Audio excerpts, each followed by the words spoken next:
Buenos días, estimados amigos, y vamos a hablar el día de hoy en correspondencia con los hechos actuales que vive el mundo.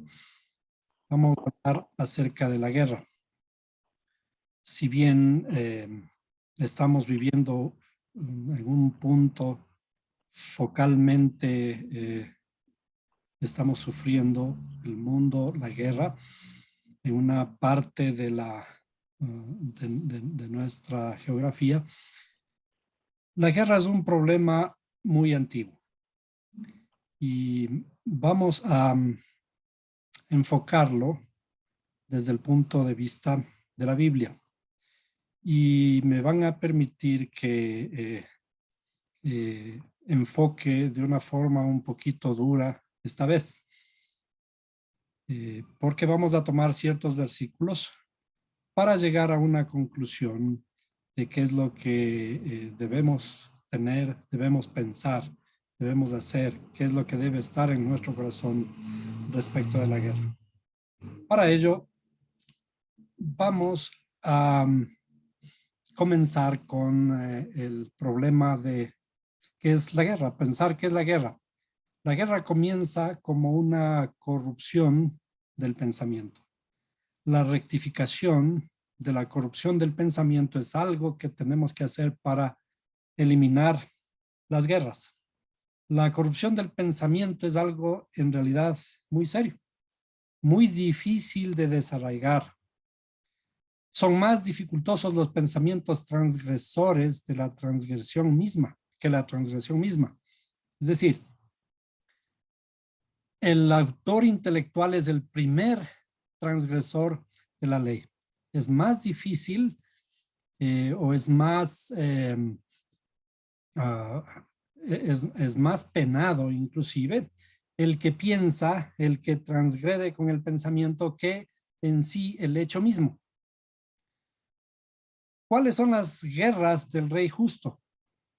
Las guerras del rey justo son las guerras de la luz por vencer la oscuridad. Es decir, ¿cuál debería ser nuestra guerra? Nuestra guerra es en contra de la oscuridad.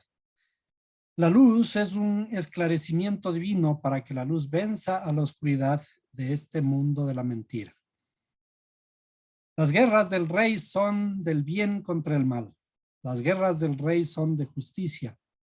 La justicia del reinado sagrado contra la injusticia. Sacar al vencido de su derrota. Sacar al para salir triunfante en las guerras. Cada uno en su propio reinado debe estar dispuesto a poner en juego todo su tesoro, toda su pujanza para ganar la guerra. Desde este punto de vista, ¿qué es lo que está ocurriendo en el mundo? Es el fruto simplemente de lo que ocurre en nuestra interioridad, en nuestros pensamientos, en lo que la Biblia le llama el corazón del hombre. Pero ¿de dónde viene todo esto? En cierta forma se ha tomado la Biblia como sustento para la guerra. Esto vamos a irlo revisando poco a poco. Nosotros en nuestra Biblia tenemos muchos libros y debido a los tantos libros los hemos dividido en dos grandes grupos. El primer gran grupo es los libros del Antiguo Testamento y los otros, el segundo, los libros del Nuevo Testamento. Cuando ya creamos esta división, ya estamos creando una predisposición en nuestra interioridad hacia la guerra. Veamos, por ejemplo, en Éxodo 15:3. Vamos a irnos a Éxodo 15:3. Al libro del Éxodo, capítulo 15 y versículo 3. Dice, el Señor es fuerte guerrero. El Señor es su nombre.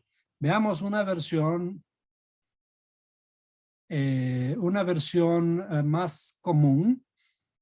Aquí.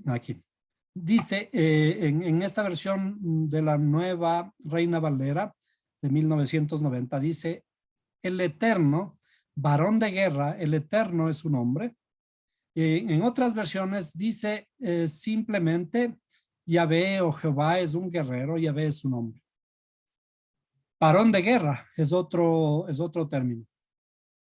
Cuando comenzamos a mirar la escritura, en la escritura se comienza a perfilar algo que nos daría un impulso para iniciar guerras.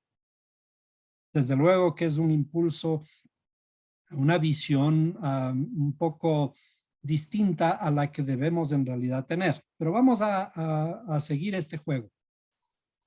Vamos a saltarnos al libro de Daniel capítulo 2. Entonces, en Daniel capítulo 2, el libro de Daniel está por aquí, capítulo 2, versículo 20. Y esto se produce cuando el pueblo de Israel estaba en Babilonia. Y en esta historia en particular estaba Nabucodonosor como rey. Este rey Nabucodonosor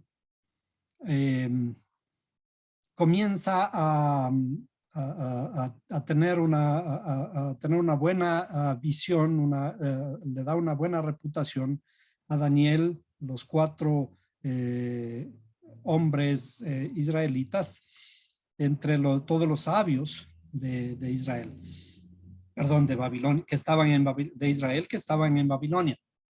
Pero Nabucodonosor sueña algo y para cuando sueña, él se había olvidado de que existen estos 4 sabios y en este sueño pide a todos sus sabios que interpreten los sueños. Los asistentes del rey van y buscan a Daniel, le traen a Daniel y Daniel le pide al creador que le revele cuál es el sueño, porque la condición de Nabucodonosor era de que los intérpretes del sueño no solo le interpreten el sueño, sino que además le recuerden el sueño porque él se había olvidado. Y los famosos asesores y los sabios del reino dijeron, dinos el sueño, si no, no podemos revelarlo. Hasta que viene Daniel y él le pide naturalmente la ayuda al creador y el creador le revela el sueño. Y vemos en el versículo 19, dice, entonces el misterio fue revelado a Daniel en una visión de noche. Daniel entonces bendijo a Dios del cielo. Daniel habló y dijo, sea el nombre de Dios bendito por los siglos de los siglos, porque la sabiduría y el poder son de él. Él es quien cambia los tiempos y las edades. Quita reyes y pone reyes. Da sabiduría a los sabios y conocimiento a los entendidos. Él es quien revela lo profundo y lo escondido, conoce lo que está en tinieblas y la luz mora con él. En lo que respecta al tema que estamos hablando ahora, vamos a señalar esto de quita reyes y pone reyes. Él es quien, el creador, pone los reyes, quita los reyes, pone los presidentes, quita los presidentes. Bien, entonces, ¿quiénes son los que provocan las guerras, como el caso presente? ¿Quién es el que pone el presidente de Rusia? ¿Quién es el que pone el presidente de Ucrania? Dios mismo. Entonces, ¿quién es el culpable? Fíjense, ¿no? ¿Quién es de cierta forma el culpable de las guerras? El que ha puesto los reyes y el que puso en su corazón de alguna forma hacer los reyes. Veamos, sigamos con esta idea. Además, estamos hablando de Babilonia y para ello sería bueno, creo que sería bueno que hagamos una relación en nuestra pantalla usual de siempre para escribir de qué se trata Babilonia. Vamos a escribir aquí en hebreo. Babilonia es Babel. Entonces vamos a escribir, perdón, sería así. Babel. Sí. Esto es como se escribe en hebreo Babel o Babilonia. ¿Sí? Babel. ¿Qué significa esto de Babel o Babilonia? Nosotros vamos a señalar, estas dos letras de aquí. Las dos letras de la izquierda. Recuerden que el hebreo se escribe de derecha a izquierda. ¿Qué significa Babel? Cuando hemos hablado anteriormente, ya conocíamos cómo se escribe la palabra corazón. Entonces vamos a escribir aquí la palabra corazón en hebreo. ¿Sí? La palabra corazón. Y la palabra corazón se escribe de esta forma.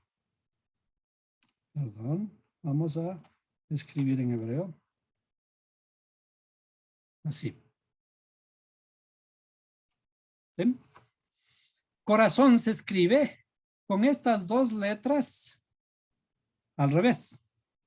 Se escribe Lamed, que es esta letra de la derecha, y la letra Bet. Entonces vamos a poner en forma chiquito por aquí para poder descifrar todo esto, ¿no? Esta es la letra Lamed. Perdón. Vamos a escribir así. Lamed. Y esta es la letra Bet. Vamos a ponerle por acá. Lamed Bet. Así. ¿Sí? Pero ¿cómo está escrita la palabra Babel? La palabra Babel está al revés. Este es, en el hebreo hay ciertas letras que se aglutinan a la palabra. La palabra fundamental de Babel es este Bel de aquí. Bel, que sería lo que corresponde a esta parte de acá, Bel, ¿sí? Babel es o significa, en razón de que está las letras al revés, significa, vamos a ponerle por aquí un poquito más grande. Babel significa el corazón confundido. Es decir, las letras ya nos dan la idea del sentido, del significado del nombre. El corazón debe estar de una forma estructurada de tal manera que exprese cómo se forma, cómo se conforma el corazón. Hemos visto que el corazón en realidad está formado, le voy a poner de otro color, está formado de dos partes, ¿sí?, de nuestra interioridad. Y es por eso que en el exterior se expresa esta unificación entre dos seres. En nuestra propia interioridad debe estar estructurado como la unificación de nuestras entidades internas, que son similares las dos. Esto es lo que expresa la palabra corazón. De hecho, la gematria o la numerología de esta palabra es aquí, le ponemos el número 2 y aquí le dejamos con las letras Lamed. Entonces, se necesitan dos Lamed. Voy a escribirlo de nuevo. Se necesitan dos Lamed para formar un corazón. Es decir, se necesita todas nuestras dos partes para formar el corazón. Y esto es lo que está expresado aquí. De alguna forma, esta letra Lamed está dibujada aquí, ¿sí? Si ustedes le ven así, está dibujada. Y la otra parte está invertida, ¿sí? Hay dos letras lamed que forman el corazón. Es decir, nosotros tenemos que formar nuestro corazón internamente, unificando nuestras facultades internas. Pero Babel es precisamente lo contrario, es que nuestro corazón está confundido. El estar confundido es como estar el corazón roto, está al revés. De paso, hagamos una gematria aquí. Decíamos que esta es una letra bet que vale 2 y esta es una letra lamed que vale 30. Esto equivale al número 32 y los 32 corresponden en hebreo a los 32 senderos de la sabiduría. Entonces vamos a poner aquí senderos de la sabiduría. Los 32 senderos de la sabiduría corresponden a ¿qué? A conformar o a formar el corazón. ¿De dónde sale este formar el corazón? Vamos a irnos, a saltar un poquito al libro de los Salmos. En el libro de los Salmos dice el rey David, crea en mí, oh Dios, un corazón limpio. En el Salmo 51:10. Salmo 51:10. Veamos, Salmos 51:10. Dice, crea en mí, oh Dios, un corazón limpio y renueva un espíritu recto dentro de mí. Es decir, inicialmente estamos en Babel. Babel está mi corazón confundido. En realidad, la historia de Daniel es también una alegoría en la que vamos a ver ciertos hechos allá que parecen medios interesantes, como el mismo comportamiento del rey Nabucodonosor, que después pasó 7 años, curiosamente 7 años, fue despojado del reino. Y Daniel le dice al mismo Nabucodonosor que el creador le iba a quitar su reino. Acuérdense que hemos visto que él crea y él quita y pone reyes. Entonces el mismo creador le quitó el poder a Nabucodonosor, pero nos preguntamos, ¿y por qué? ¿Qué tiene que ver el creador con los pueblos fuera de Israel? ¿No? Pero en la Biblia nosotros vemos que el creador trabaja con otros pueblos. Jonás le manda a Nínive, a rescatar a Nínive, que no era parte de Israel. Daniel está en Babilonia y ahora el rey de Babilonia está puesto por el creador y también quitado por el creador. Y cuando Daniel está allí, hay una acción bastante interesante que él tiene que presentarse como un gran descifrador de sueños, al estilo de José, que era otro intérprete de sueños en Egipto. Bueno, ahora después de un cierto tiempo viene David y dice, crea en mí, oh Dios, un corazón limpio. Es en este corazón en donde en realidad ocurren todas las batallas. Vamos a definir esto como el lugar en donde se generan todas las batallas es el corazón del hombre. Es decir, antes de que ocurra una guerra, ya hay una guerra interior en nosotros. En donde se generan todas las batallas, el campo de batalla de todas las batallas es el corazón del hombre. Imaginémonos en la Segunda Guerra Mundial, por ejemplo, para que Hitler comience a dominar toda Europa en ese tiempo, primero se le generó en su propio corazón todo este pensamiento de cómo dominar, cómo conquistar, cómo hacer todo su trabajo. Es decir, toda la guerra inició en su corazón. Pero sigamos un poco con esta idea de que el creador es el que quita y pone reyes y el que inclusive es el propio que realiza las guerras. Es un varón de guerra. Veamos qué dice Éxodo 14:8.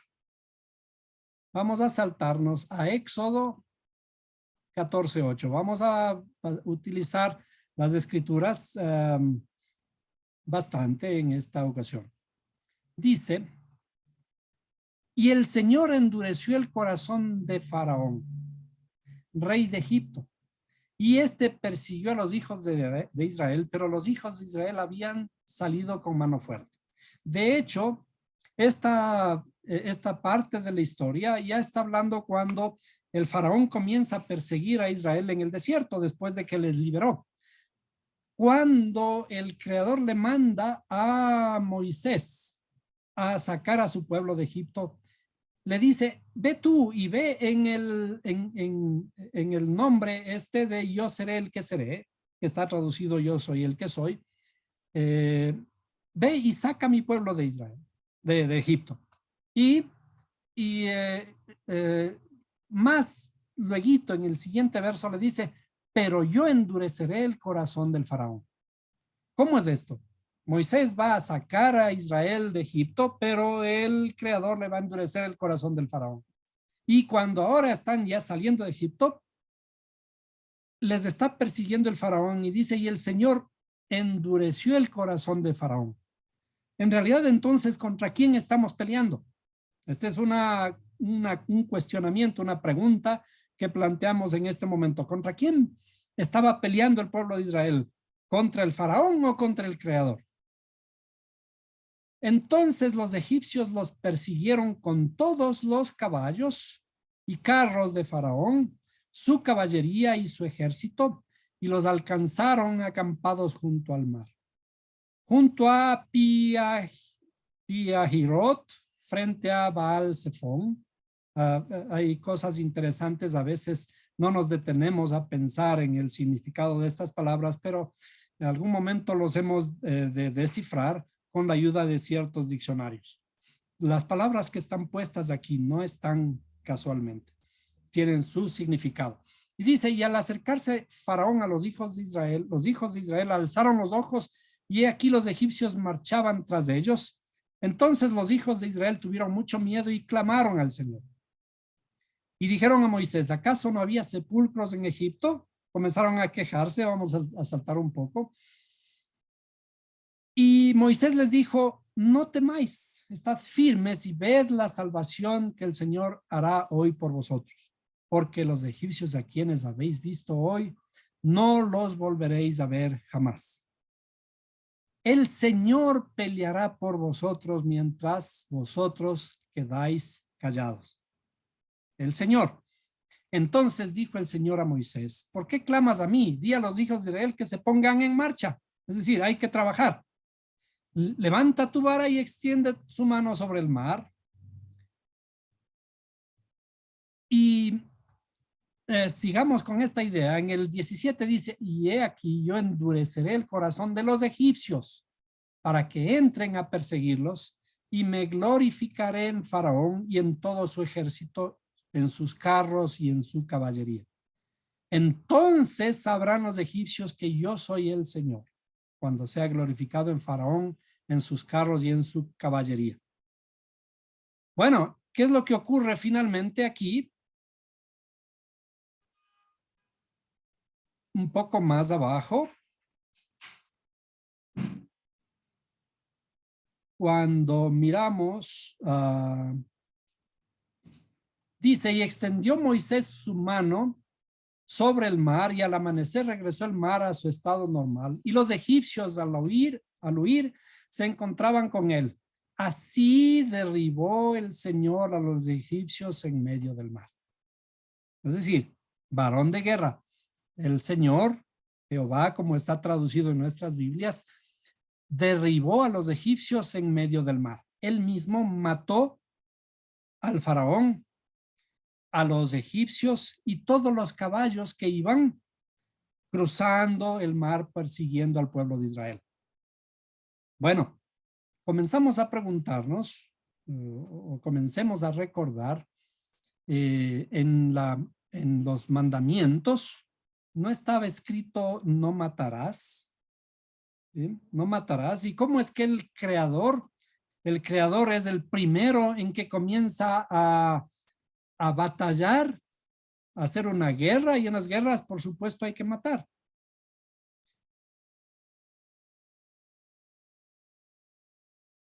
Veamos qué dice Ezequiel. Ezequiel 18:31. Vamos a saltarnos a Ezequiel para ir poco a poco interpretando. ¿Dónde está Ezequiel? 18 dijimos. Veamos, 18:31. Ezequiel 18:31.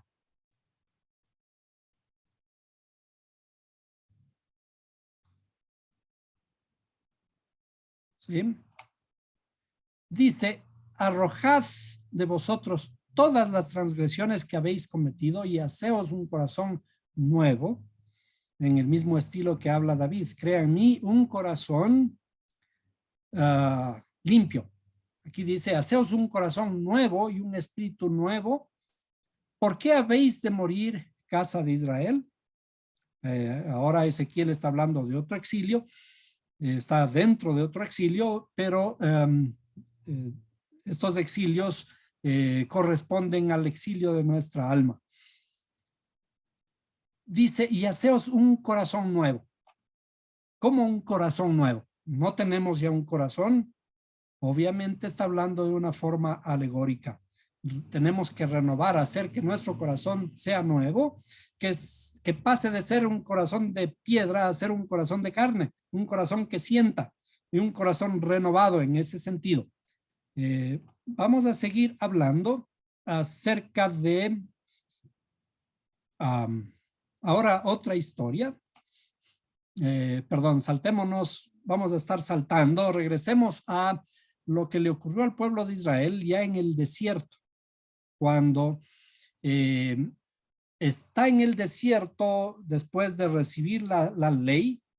El pueblo de Israel, Moisés sube al monte Sinaí, Dios le entrega 2 tablas de la ley y ocurren ciertos hechos. Después de esto ya están camino a la conquista de la tierra prometida y están cerca de la tierra prometida, y entonces Dios ordena enviar espías para ir a espiar la tierra que iban a conquistar. Esto se encuentra en Números 13. Vamos al libro de Números. Números 13.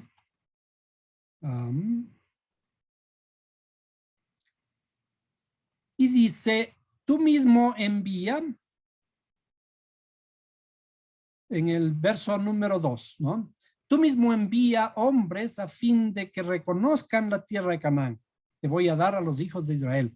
Enviarás un hombre de cada una de las tribus de sus padres, cada uno de ellos, jefe entre ellos. Es decir, el creador ordena enviar 12 espías para que vayan a revisar, a espiar la tierra que iban a conquistar. Y saltémonos un poco al 27, al versículo 27 en adelante, ¿no? 26, 27. ¿Y qué es lo que ocurre cuando estos espías fueron? Regresan y dicen, y le contaron a Moisés y le dijeron, fuimos a la tierra donde nos enviaste, ciertamente mana leche y miel. Híjole, aquí, ¿qué significa esto de mana leche y miel? Encontraron muchas vacas y encontraron muchas abejas.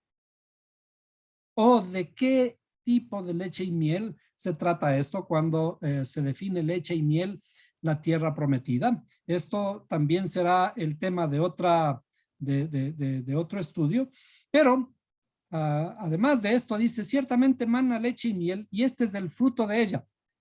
Pero dice, solo que es fuerte el pueblo que habita en ella y las ciudades fortificadas y muy grandes. Y además vimos allí a los descendientes de Anac. Amalek habita en la tierra del Negev. Amalek era el enemigo número 1 de Israel. Y los hititas, los jebuseos, los amorreos habitan en la región montañosa y los cananeos habitan junto al mar y la ribera del Jordán. Entonces Caleb clamó al pueblo delante de Moisés y dijo, debemos ciertamente subir y tomar posesión de ella, porque sin duda la conquistaremos. Es decir, Caleb, él sí estaba seguro de que podía poseer esa tierra, que podía conquistarla, pero vamos a saltarnos un poquito más abajo. En el 31 dice, pero los hombres que habían subido con él dijeron, no podemos subir contra ese pueblo, porque es más fuerte que nosotros. Y dieron un mal informe a los hijos de Israel de la tierra que habían reconocido, diciendo, la tierra por la que hemos ido para reconocerla es una tierra que devora a sus habitantes. Y toda la gente que vimos en ella son hombres de gran estatura, son gigantes. Y dice, vimos allí también a los gigantes, los hijos de Anac son parte de la raza de los gigantes, y a nosotros nos pareció que éramos como langostas, y así parecíamos ante sus ojos. ¿Qué es lo que ocurre en esta historia? Mandamos unos espías, el Creador le ordena a Moisés, manden unos espías para reconocer la tierra de Israel, y los espías tuvieron miedo. ¿Cuál es el principal problema? Cuando vamos a reconocer la tierra de Israel, en la tierra de Israel viven gigantes. En la tierra de Israel tenemos miedo de conquistarla porque en la tierra de Israel viven personas muy grandes, no las podemos batallar. La misma tierra traga a sus habitantes. Es decir, el corazón nuestro se encuentra confundido, tenemos miedo. La primera cosa que tenemos es miedo en nuestro corazón para poder ir y conquistar la tierra prometida. De hecho, este gran miedo es el que hizo que Israel tuviera que regresar al desierto y vagar por allí por 40 años antes de que pueda volver a conquistar la tierra prometida. Entonces, pero el Creador mismo pide que vayan a hacer a hacer espías, a espiar la tierra prometida. Vamos a saltarnos ahora a otro verso en Deuteronomio 13, 12 al 18. Deuteronomio 13, 12 al 18 para ver qué es lo que pasó con esta conquista. Entonces, el Creador mismo le dice, si oyes decir que en alguna de las ciudades que el Señor tu Dios te da para habitar, recuerden, es el Creador el que le da la tierra para habitar, dice, si allí han salido hombres indignos de en medio de ti y han seducido a los habitantes de su ciudad diciendo, vamos y sirvamos a otros dioses a quienes no has conocido, entonces inquirirás, buscarás y preguntarás con diligencia, y si es verdad y se comprueba que se ha hecho tal abominación dentro de ti, irremisiblemente herirás a filo de espada a los habitantes de esa ciudad. ¿Sí? Destruyéndola por completo con todo lo que hay en ella y también su ganado a filo de espada. Y también su ganado. Bueno, aquí una pregunta, ¿qué culpa tiene el ganado? Entonces amontonarás todo su botín en medio de su plaza y prenderás fuego a la ciudad con todo su botín. ¿De quién es esta palabra? Es la palabra del Creador. Todo ello como ofrenda encendida al Señor tu Dios, y será montón de ruinas para siempre. Nunca será reconstruida. Nada de lo dedicado al anatema quedará en tu mano, para que el Señor se aparte del ardor de su ira y sea misericordioso contigo, tenga compasión de ti y te multiplique, tal como Él juró a tus padres. Porque escuchas la voz del Señor tu Dios, guardando todos sus mandamientos que yo te ordeno hoy, haciendo lo que es justo ante los ojos de tu Dios, ante los ojos del Señor tu Dios. Bueno, hasta aquí perfilamos algo bastante difícil de entender, ¿cierto? Parecería que en el Antiguo Testamento efectivamente se comprueba lo que dice el Jehová, el Señor es varón de guerra. Él mismo es el que manda a matar, él mismo es el que inclusive mata, como vimos en los versos de el faraón y los egipcios y los caballos cruzando el mar, ¿no? ¿Para qué dice? ¿Para qué los maté? Para que veáis que yo soy poderoso, para que veas la gloria de tu Dios. Parecería que la visión que tenemos del Antiguo Testamento es algo contradictoria, y por eso inclusive nos han enseñado que en el Antiguo Testamento es algo, una ley muy difícil, es una ley que no se comprende mucho y hay que dejarla a un lado. Veamos entonces qué ocurre con el Nuevo Testamento. Vamos a saltarnos ahora al Nuevo Testamento para analizar ciertos detalles. Y parecería que está en contraposición el Nuevo Testamento con el Antiguo Testamento. Vamos a Mateo 5:44. Mateo 5:44. Mateo 5:44. Estamos hablando aquí del famoso Sermón del Monte, en donde Jesús viene a dar una visión completamente distinta, aparentemente, de lo que estaba escrito en el Antiguo Testamento. Dice, pero yo os digo, amad a vuestros enemigos. En realidad tenemos que leer desde el verso 43. Dice, habéis oído que se dijo, amarás a tu prójimo y odiarás a tu enemigo. Pero yo os digo, amad a vuestros enemigos y orad por lo que os persiguen. ¿En dónde se encuentra esto de amarás a tu prójimo y odiarás a tu enemigo? Esta es una buena pregunta que tenemos que hacernos. Vamos a saltarnos. No hay nada escrito en la ley que diga que debemos odiar a nuestros enemigos, hablando de la ley, hablando de la Torá o del Pentateuco. Pero vamos a saltarnos a Salmos 139, 21. Regresamos a Salmos 139, 21. Y vemos el propio rey David, Salmo 139, 21. Dice, no odio a los que te aborrecen, Señor, y no me repugnan los que se levantan contra ti. Los aborrezco con el más profundo odio. Se han convertido en mis enemigos. ¿Quiénes? Los que te aborrecen, ¿no es cierto? Son mis enemigos. Parecería que aquí está hablando de que tenemos que odiar efectivamente a nuestro enemigo, y viene Jesús y rompe con esta ley. Parecería que el trabajo de Jesús es venir a romper la ley y hacerla nueva, ¿no?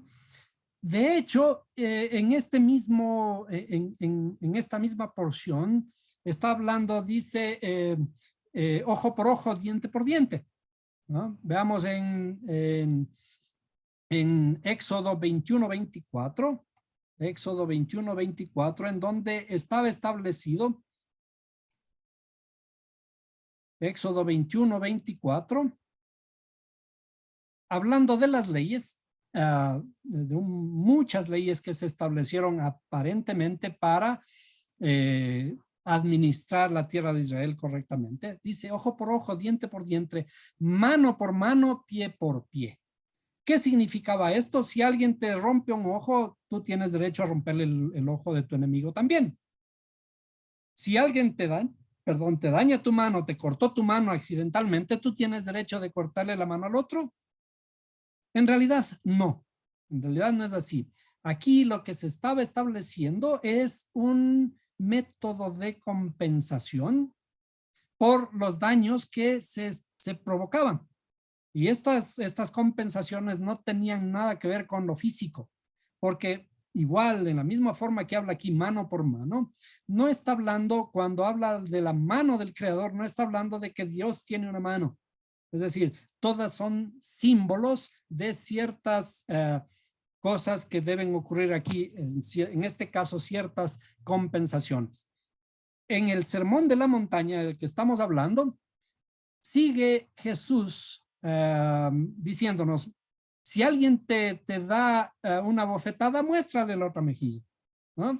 Si te obligare a caminar una milla, anda con el 2 de una vez, en Mateo 5:41. Es decir, cuando vemos aparentemente en el Nuevo Testamento que Jesús viene a destruir o a cambiar o a parar esa ley y a instituir una nueva, porque él dice, mas yo os digo, ¿no? Nos daría a entender de que Jesús está trayéndonos una nueva ley. Ya no se instituye, ya se deroga la ley antigua y ahora se instituye una nueva que es la ley de la gracia, lo cual es en realidad no es del todo exacto.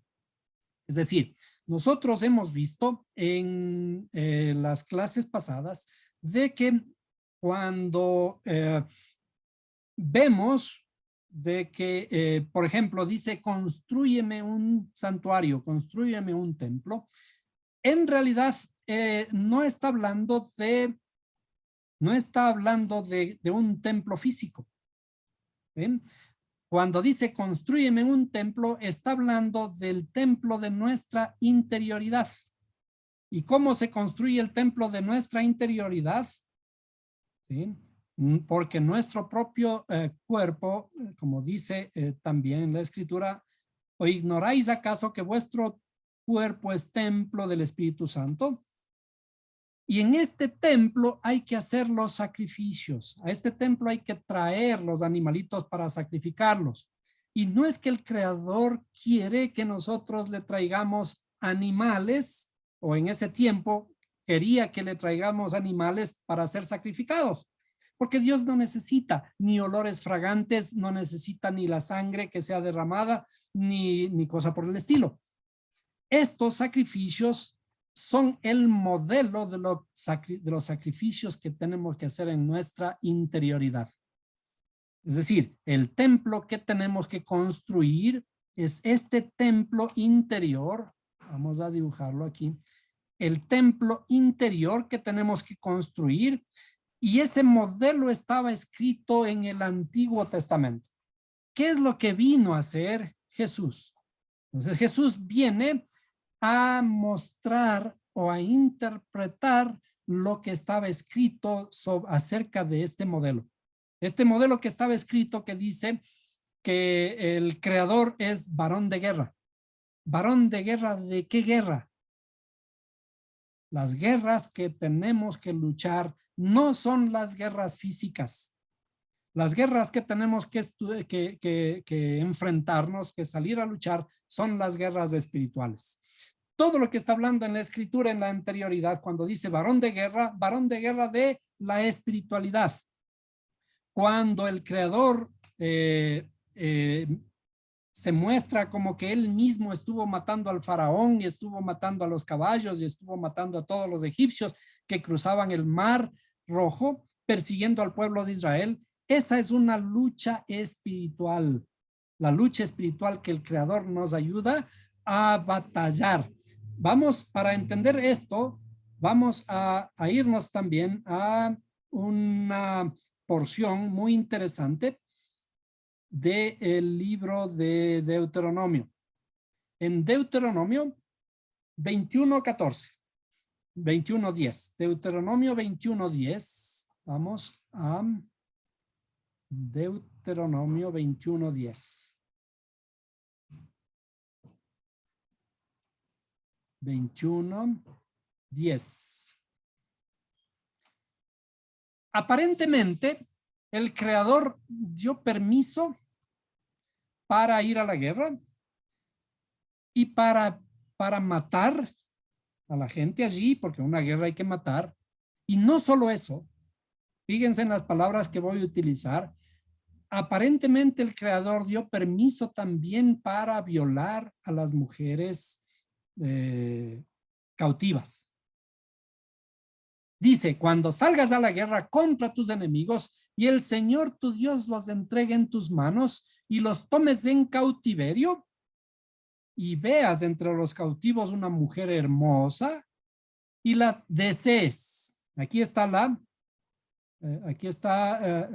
porción a la que me refiero y dice, y la desees y la tomes para ti por mujer. ¿Qué es eso? Si ves una mujer entre los cautivos, ¿te gusta? Perfecto, tómala para ti y dice, solamente déjala que pase en 30 días, dice, la traerás a tu casa y ella se rasurará la cabeza y se cortará las uñas. También se quitará el vestido de su cautiverio, permanecerá en tu casa y llorará por su padre y por su madre por todo un mes. Después de esto, podrás llegarte a ella y ser su marido, y ella será tu mujer. Es decir, aquí no está hablando de una conquista de una mujer. Aquí no está hablando de que, a ver, ¿te gusta la mujer? Conquístala, pregúntale si quiere ser tu mujer, ni cosa por el estilo. Aquí dice simplemente, te gusta la mujer y la deseas, y si la deseas y la tomas para ti por mujer. Es decir, es la decisión del hombre. Y la decisión del hombre en contra de una mujer es violación, punto. No hay vueltas que darle. Es decir, el creador aparentemente nos ha dado o ha dado en la ley licencia para matar y ha dado también licencia para violar. Quizás esta interpretación del Antiguo Testamento se extendió un poquitín hacia los 2000 años que hemos vivido atrás nosotros, y gracias a esta interpretación han ocurrido muchas desgracias, inclusive desgracias en nombre de Dios. ¿Por qué? Porque el Creador mismo permite ciertas cosas, pero en realidad, ¿qué es lo que ocurre? Lo que ocurre es que nuestra visión, nuestra interpretación respecto de lo que conocemos como el Antiguo Testamento, y que inclusive está mal cuando decimos antiguo, porque ya dividimos la Biblia en dos, el antiguo y el nuevo. Y no debería haber ni antiguo ni nuevo, debería haber la palabra de Dios, una sola. Y esa sola y única palabra de Dios se debe interpretar adecuadamente para darnos una imagen correcta de lo que el Creador pide de nosotros. Aquí, cuando dice salgas a la guerra, cuando salgas a la guerra en contra de tus enemigos, tenemos que primeramente preguntarnos, ¿quién es mi enemigo? ¿Quién es el más grande enemigo que nosotros poseemos? El más grande enemigo que nosotros tenemos es nuestra propia interioridad. Por eso Pablo dice, porque tengo un mal dentro de mí, que lo que no quiero hacer, eso mismo hago. Es decir, Pablo y Jesús estaban hablando exactamente de la misma ley antigua. Cuando aquí el Creador dice, cuando salgas a la guerra en contra de tus enemigos, la primera cosa que tenemos que preguntarnos es, el más grande enemigo, ¿quién es mi más grande enemigo? El más grande enemigo soy yo mismo. Es decir, ¿a dónde tenemos que salir? Salir a la guerra significa salir de nuestra comodidad. Nosotros generalmente estamos metidos en nuestra casita, protegidos. Estamos viviendo una vida muy confortable, no queremos cambiar, así estamos bien. Por ello tenemos que salir de nuestra comodidad a hacer guerra a nuestro gran enemigo. Y dice, y el Señor Dios los entregue en tus manos y los tomes en cautiverio. Y en realidad, en la escritura aquí, cuando habla, dice los tomes en cautiverio, dice los tomes a los que están cautivos. Los tomes cautivos a los que están cautivos. Los que están cautivos en nuestra interioridad son nuestra alma. La raíz de todo este mal es la raíz del alma. En nuestra alma se encuentra cautiva de nuestros deseos. Y dice, y si entre estos cautivos ves a una mujer hermosa y la desees y la tomes para ti por mujer, esta mujer hermosa, y se puede demostrar en el texto en hebreo, la mujer hermosa, esta mujer de hermosa apariencia y que la debes tomar por mujer, es nuestra plegaria, lo que en hebreo es la tefilá. La tefilá, cuando nosotros entramos en un proceso de reconstrucción, esta oración, esta plegaria que hacemos al Creador por nuestra transformación, esta plegaria es semejante a una mujer hermosa. Se muestra como una mujer. ¿Por qué una mujer? Porque es nuestro corazón que hemos dicho, vamos a pasarnos a nuestro texto, perdón, a nuestra tablita aquí. Esta mujer es nuestro corazón que está aquí adentro. Vamos a dibujarlo nuevamente. De alguna forma, el corazón que tenemos dentro es este. ¿Sí? Nuestro corazón que estamos formando, en este corazón, cuando nuestro corazón se pone en plegaria, inclusive la plegaria tiene el símbolo de estas dos manos entrelazadas, que son estas dos manos que irrumpen hasta el cielo. Cuando estamos en esta plegaria, nuestro corazón se derrama ante el Creador y es esta plegaria la que tiene la forma de una mujer de hermosa apariencia. La mujer de hermosa apariencia es la oración. La oración es la mujer de hermosa apariencia que se forma cuando nosotros estamos en un estado de reconstrucción de nuestro corazón.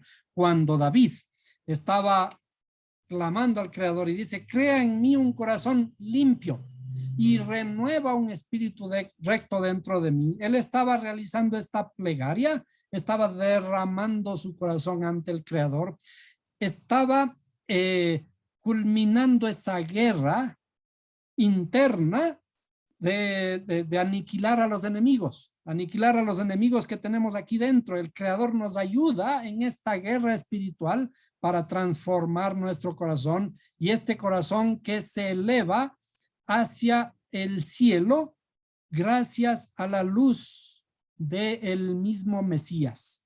La luz del Mesías es la que nos ayuda a ascender hacia los cielos. Es esta misma luz del Mesías que estaba en el Antiguo Testamento y que también estuvo enseñando en el Nuevo Testamento la interpretación de todo este modelo que estaba en el Antiguo Testamento. Es decir, el Antiguo Testamento es el modelo y Jesús y Pablo y sus apóstoles, todos ellos vinieron a interpretar lo que ya estaba escrito en el Antiguo Testamento. No es que hay una división, no hay una división en la ley. Aquí lo que nos enseñaron en esta interpretación es de que antes había una ley.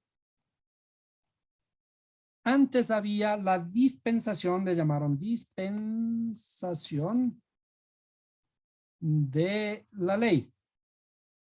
La dispensación de la ley en el Antiguo Testamento y ahora hay una dispensación de la gracia. Una dispensación de la gracia. Entonces, nos dividieron la Biblia en dos. Nos dividieron la Biblia en dos y voy a poner el signo de una cortina que divide. Nosotros tenemos nuestra Biblia dividida en el Antiguo Testamento y el Nuevo Testamento. ¿Sí? Porque está dividido también la interpretación de nuestra visión acerca de la Biblia en la dispensación de la ley, en donde nunca pudimos cumplir la ley. Y ahora, gracias a la gracia de Jesús, sí la podemos cumplir. En realidad, no hay esta división. Ustedes recuerdan que con su muerte se rompió el velo. Vamos a poner aquí este velo. Se rompió este velo en dos. Perdón, sería así.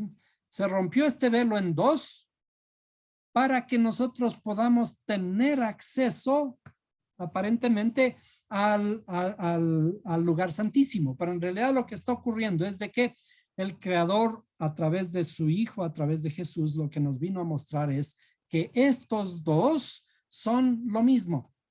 Que lo que estaba escrito en la ley es un asunto espiritual, es un modelo acerca de nuestra alma. Y esto tenemos que mirarlo de una forma, interpretarlo de una forma tal que tiene que ver con nuestra interpretación interna. Por ello, cuando Jesús manda a anunciar estas buenas nuevas, aparentemente al mundo, dice, id por todo el mundo y predicad estas buenas nuevas a todo el mundo. ¿No? Y el que creyere y fuere bautizado será salvo, y el que no creyere será condenado. Pero ¿qué es lo que hicieron los sucesores después de la primera iglesia, cuando finalmente se instaura el primer papa en el año 200 y pico, 270 me parece? Cuando Constantino se declara el primer papa, comienza toda la lucha de las cruzadas. ¿Para qué? Para ir a anunciar las buenas nuevas y hacer que todo el mundo se convierta, pero se convierta a filo de espada. Y cuando luego de cierto tiempo, ciertos siglos, también comenzaron una persecución hacia el pueblo judío a través de la Inquisición. Quemaron un montón de libros con ellos encima.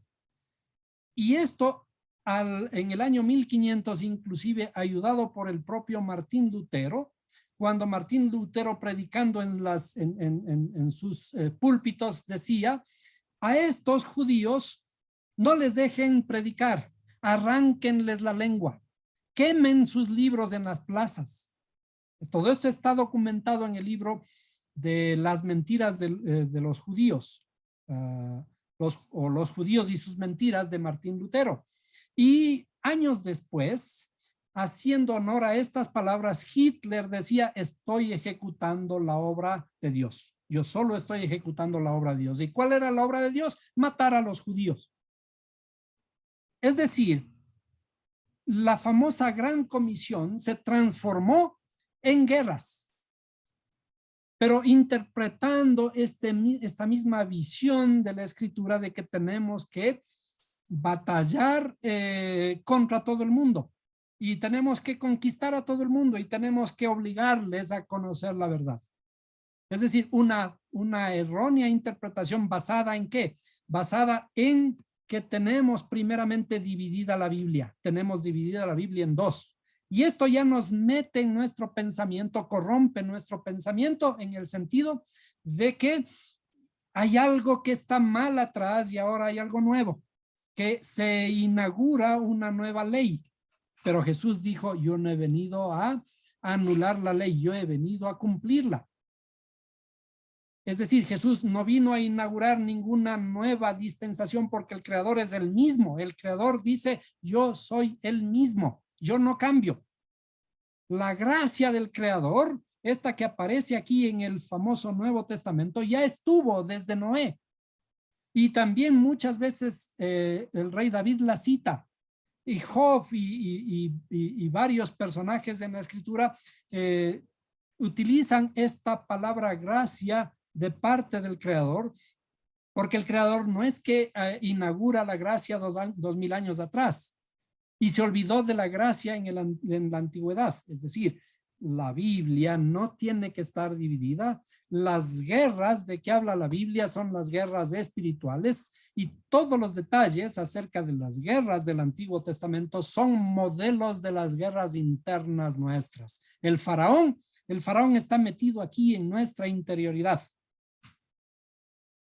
Cuando el Creador dice, yo mismo endureceré el corazón del faraón, está hablando de nuestra interioridad. ¿Para qué nos ha endurecido el corazón? Para que podamos hacer nosotros de estas batallas y podamos conquistarnos a nosotros mismos. Por eso, la más grande dificultad en el ser humano se encuentra precisamente en el conocimiento interior.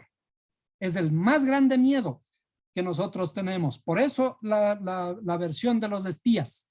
El Creador manda a espiar la tierra prometida y nosotros tenemos miedo de conocernos a nosotros mismos, miedo de conquistarnos a nosotros mismos.